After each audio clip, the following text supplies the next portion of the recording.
Hi, my name is Dr. Frank Pisciutti. I'm a clinical psychologist, and this is my channel called Dr. Frank's Therapoems. Now, I'm the kind of doctor that's a clinical psychologist, and I've been a psychotherapist, clinical psychologist, for about 50 years. And recently retired, thought to myself, there might be things that I can share with people that could be found helpful that I learned over that period of time as a therapist. And one of the things I decided to do was to try to distill some major concepts down into some simple, rhyming, rhythmic poems that I call Therapoems. And the reason I call them Therapoems is because they're mostly related to topics that come up in therapy. And they're the kinds of metaphors and analogies that people remember later on. Oftentimes, long after their therapy is over, they may hold on to one of those metaphors, and it just gives them a reminder of what they have worked so hard on trying to accomplish. Okay, so moving on with today's topic is belief relief, how some thinking causes pain. And this is focused more on a cognitive approach that we would employ in therapy, which is examining people's thoughts and how their thoughts can affect their emotions and their behaviors.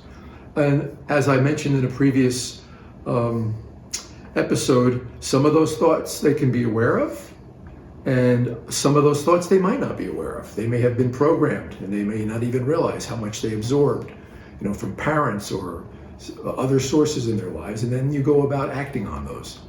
Now, one of the earlier people to examine looking at beliefs is Dr. Albert Ellis, and he came out with his rational emotive therapy approach as early as 1957. But it really does help, so I want to tell you about it. It's his position was it's not events that lead to emotional and behavioral activity, but it's beliefs. So you and I can be faced with the same situation, and you may get all upset about it, and you may look at me and say, how come you're not upset about this? And I may say, well, I guess I see it or think about it differently.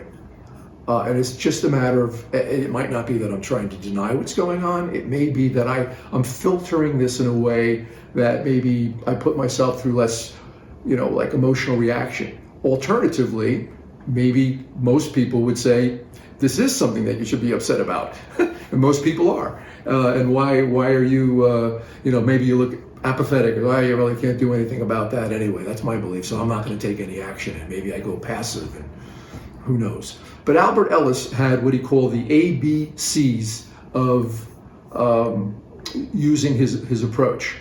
And the A stands for antecedent, and that is, what is it that triggers the situation here for you? So imagine yourself out traveling with your partner or friend, and you're walking through a market, and you both got a little separated, but you're both enjoying the market, and you're putting your phone down to reach for some money, your wallet or your pocketbook, and you pay your bill and you move on, and you're just in this lovely place, and then all of a sudden you realize maybe a half an hour later, where's my phone?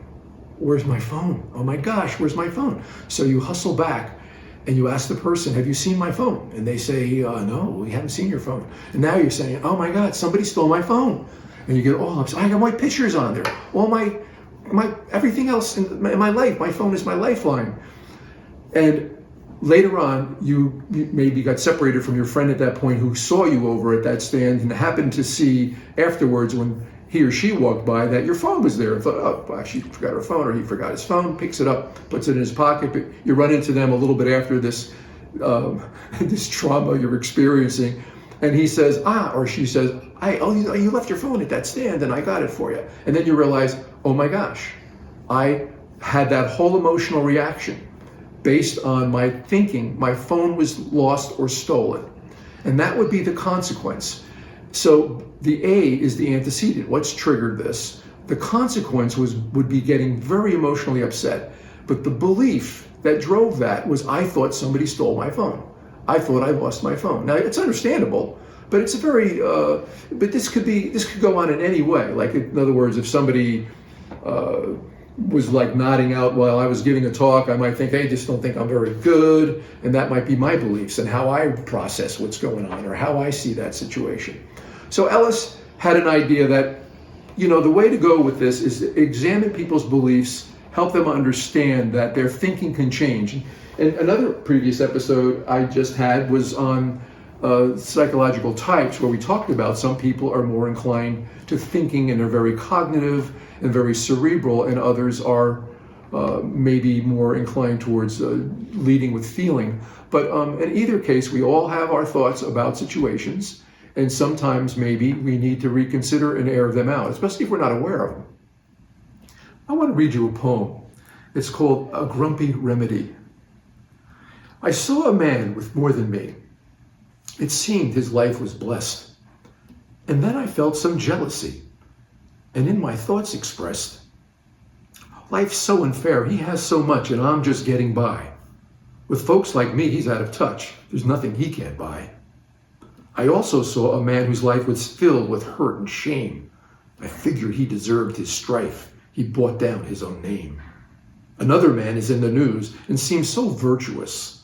A saintly goody two-shoes makes me feel disgust.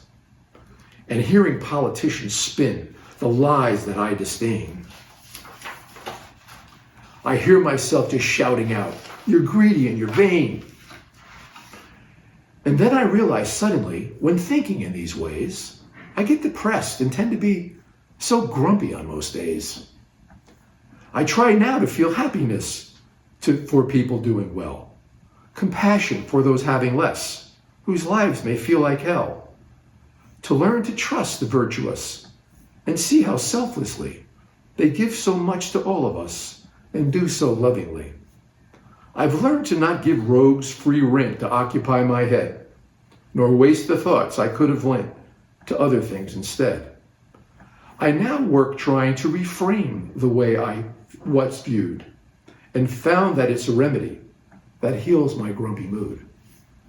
So the reframing idea is, how are you looking at the world? What's your filter? You can put yourself in a tailspin by your thoughts. You may believe that rich people are all crooked and they get their money because they're bad, or and then you have envy and jealousy, or you're angry at them, or you have some attitude about all politicians. They're all liars and vain, and there's all kinds of people in all different professions, and some of us are, like liars, and some of us are very upstanding moral people. But your belief will lead your reaction to things. And so sometimes you need to see it in a different way. And a lot of times people come into therapy and they'll share what's going on in their life. And I'll realize, okay, they're viewing this in a way that is, that it's got them kind of feeling depressed or feeling bad about things. Now, another approach, which is kind of builds on Albert Ellis's, but it's gotten more tied up and focused on cognitive behavioral approaches. And it's called CBT. And basically, they're focused, or that approach is focused on identifying thoughts associated with patterns of behavior. And I have another poem I'll share with you, because it kind of expresses this in a way that maybe I can just play off on. Here's one that is called, Is It Really Too Late for You? Are you sure that it's too late for you to do what you once meant to do? Dreams that you courted, but since aborted, because you think your life is through? Reassess and take a deep breath. If you're actually not close to death, there may be no limit, just your fears that transmit the thought that there is no time left. If once all those dreams in your bucket were thrown out and you just said, fuck it, should life still have fruit that draws your pursuit, why not reach out and go pluck it? Now is the time to consider. Not waste precious days while you dither. Don't grow complacent with how your day's spent. Realize those dreams and don't wither. So pardon vulgarity, but sometimes people will say, I give up, the heck with it. And generally that relates a lot of times to people who are closer to my age, where I think people just say, I can't travel anymore, or I can't get out there and do that. And they live a very hibernated life. And you say to them, well, why? Well, I'm too old to do that, or, And sometimes maybe they're depressed, or maybe they just have beliefs about what they're going to be able to handle, and maybe more fearful about life when you're not feeling as vigorous in your early days. So that was really kind of geared towards that. But the idea here, again, is what do you believe about things, and how does that affect your behaviors? In this case, the person may isolate a lot more. And maybe if they were in therapy and you were taking a CBT approach, you might say, look, how about this week you get down to the senior center and meet some people? Or how about, you get out for a walk, or maybe take a weekend and get on a train and go see your family, in the next state or further away. And you might even measure that as you go along. So the last one I'm going to go to is, in this cognitive and belief way, is called reality therapy.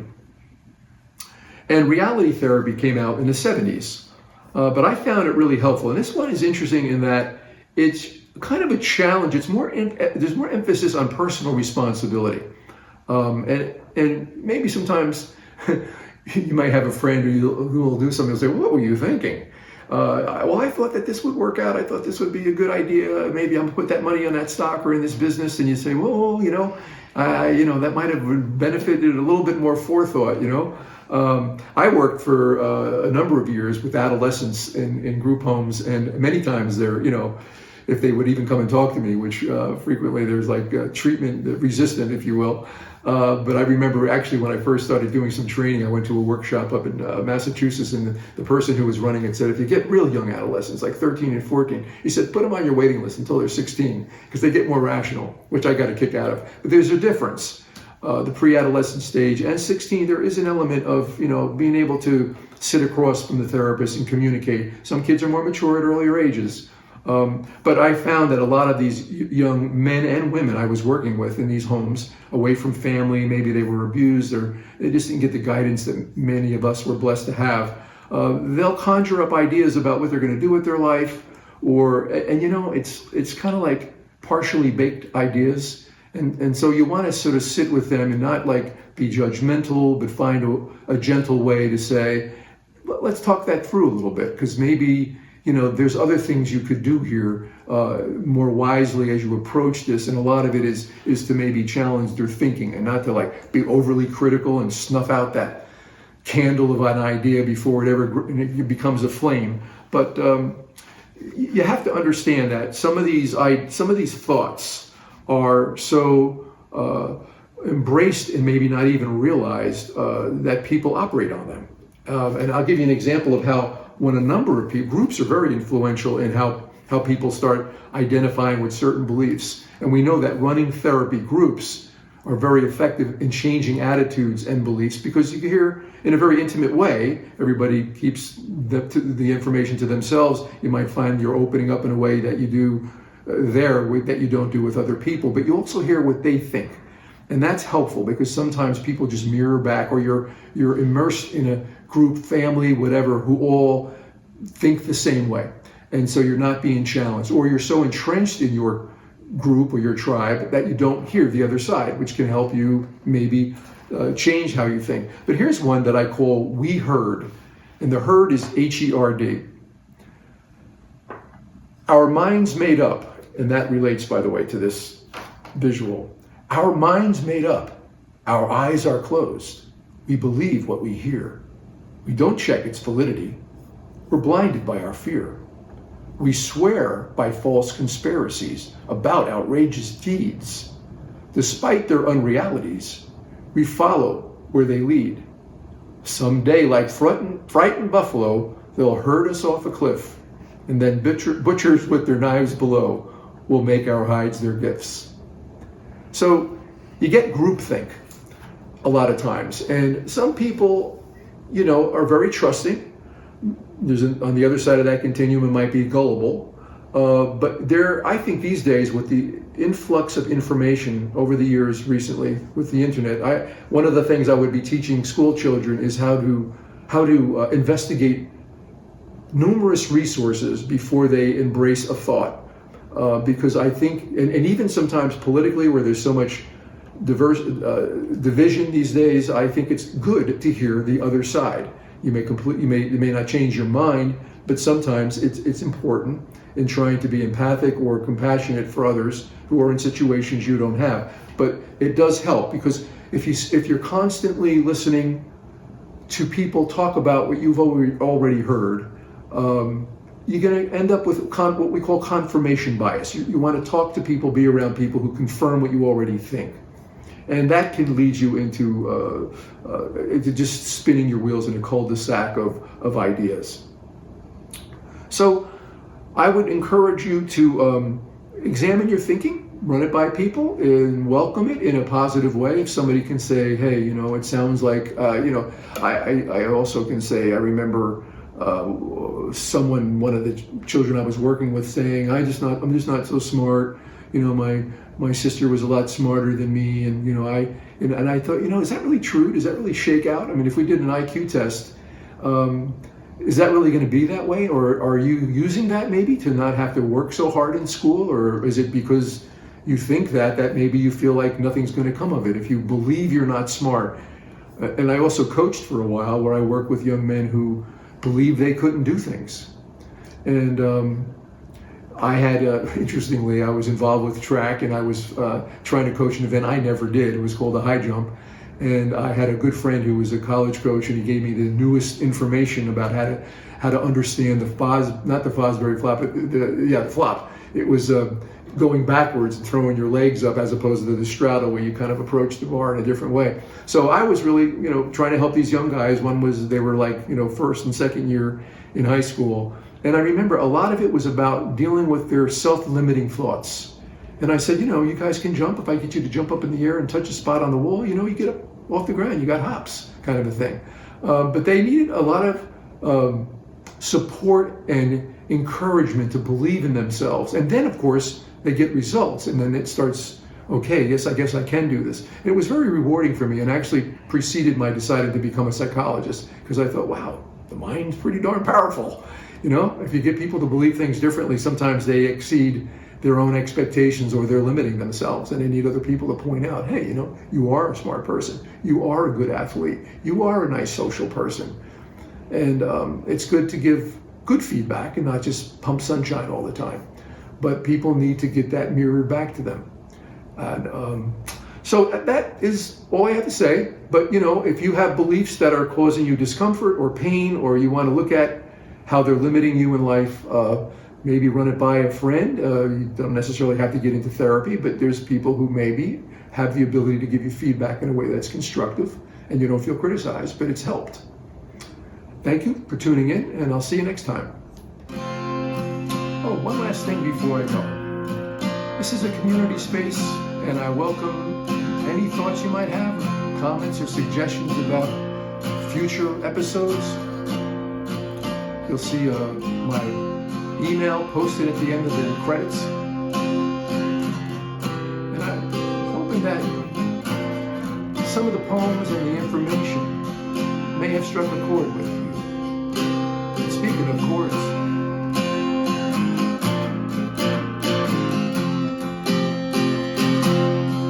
and so for now, I'll say goodbye and hope you'll try to give some thought to what was taught, and then abide in a place of peacefulness with lots of happiness inside. Dr. Frank's Therapoems was produced by The Splash Marketing. The poems and illustrations can be found in his book, Can I Be Frank? Poetic Insights that Empower and Inspire. Illustrations in the book are provided by Craig M. Lindeman. You're welcome to share these poems for non-profit purposes, but please remember to cite their source. Dr. Frank can be contacted at dr.frankstherapoems@gmail.com.